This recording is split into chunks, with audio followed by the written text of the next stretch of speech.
Et nous voilà, mesdames et messieurs, on va parler des préparatifs de l'ouverture du grand musée égyptien, le GEM. On a le plaisir d'accueillir au bout du fil M. Elham Zayet. Bonjour.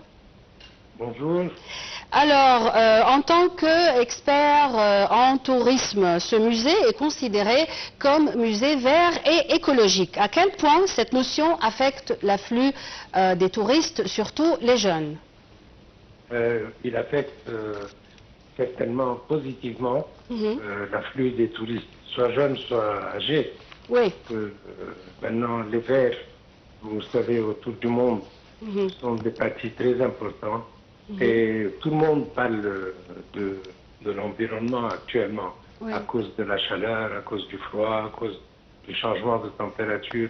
Donc c'est très très important qu'on soit conscient de l'environnement et que tout ce qui a été utilisé comme matériau a été bien conçu de manière à ce que ça corresponde à ce que l'environnement requiert.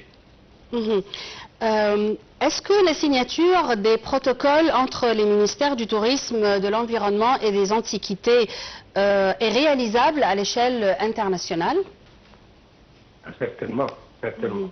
D'abord, c'est réalisable à l'intérieur, parce que c'est important qu'il y ait une consultation permanente entre les deux ministères. Ça, c'est nouveau.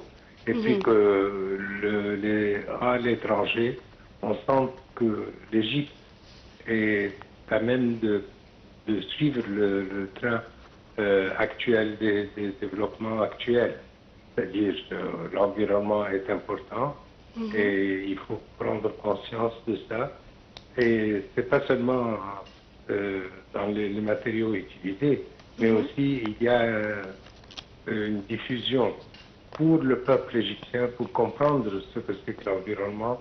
Et ça, c'est uniquement le ministère du Tourisme et de l'Antiquité qui a lancé ce programme actuellement. On va fermer la salle de Toutankhamon depuis le 20 octobre jusqu'à l'ouverture du GEM le 1er novembre. Pourquoi on va fermer la salle?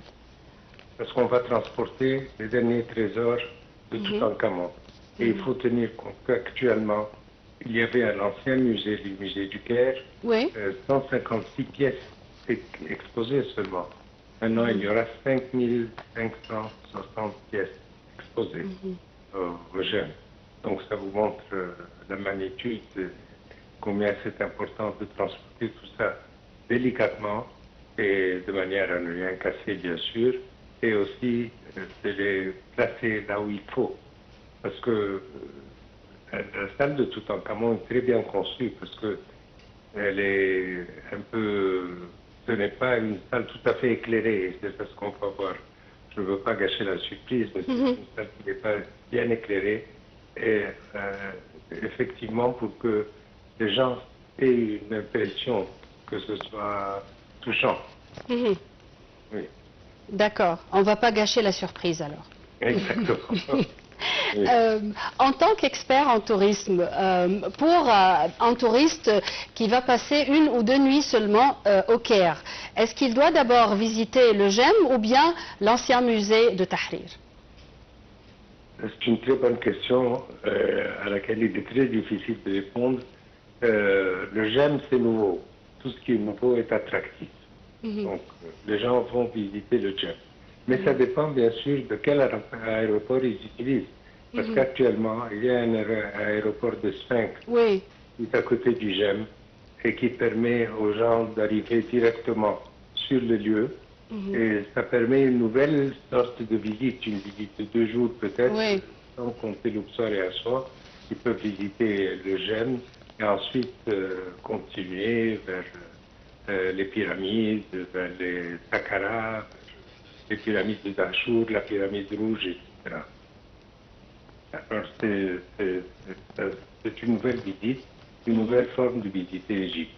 Et j'espère que bientôt il y aura des vols à partir de l'aéroport de Sphinx pour la Haute-Égypte. Comme ça, les gens peuvent faire ça, c'est-à-dire le côté historique pharaonique, et puis passer directement à Luxor et à Aswan, soit par bateau, en le faisant par croisière sur le Nil, soit en le faisant par voiture et en visitant les temples, bien sûr, entre Luxor et Aswan.